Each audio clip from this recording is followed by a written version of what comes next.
जय भीम साथियों, आप सभी को बता दें, हमारे देश के किसी भी स्टेट में कहीं पर भी परम पूज्य डॉक्टर बाबा साहब भीमराव अम्बेडकर जी के मूर्ति को तोड़ा जाता है, अपमान किया जाता है, बाबा साहब को अपमान किया जाता है। देश के 90% दलित समाज को अपमान किया जाता है। एससी एसटी ओबीसी समाज, आदिवासी समाज, अल्पसंख्यक समाज के लोगों को किस तरीके से अपमान किया जाता है।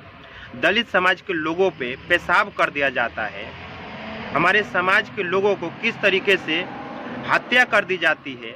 अपने हक अधिकार के लिए आप सवाल उठाते हैं, हक अधिकार के लिए अपने सच बोलते हैं तो उनको मर्डर कर दिया जाता है, हत्या कर दी जाती है। हमारे देश के बेटी बहन के साथ बलात्कार, गैंग रेप, मर्डर, रेप होता है।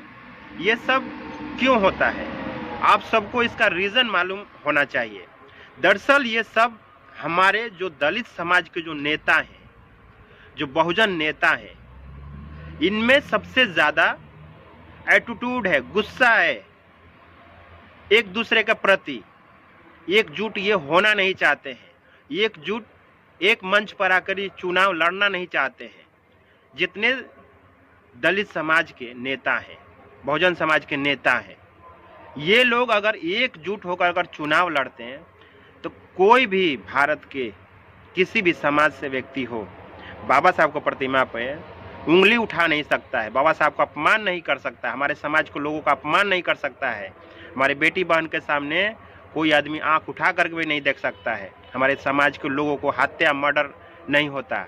हमारे समाज के लोगों को हक अधिकार खत्म नहीं किया जाता है, नहीं किया जाता। मगर ये सब जो भी हो रहा है भारत में, हमारे देश में बहुजन समाज के लोगों के साथ, दलित समाज के लोगों के साथ, तमाम अल्पसंख्यक समाज के लोगों के साथ, और हमारे परम पूज्य जितने महापुरुष हैं उनको अपमान जो किया जाता है, भद्दा बुरा बात बोली जाती है, ये सब हमारे जो बहुजन नेता है, दलित नेता है, इनके वजह से होता है। आप सबको सोचनी चाहिए और इन सभी बहुजन नेताओं को एकजुट लाने का काम करना चाहिए।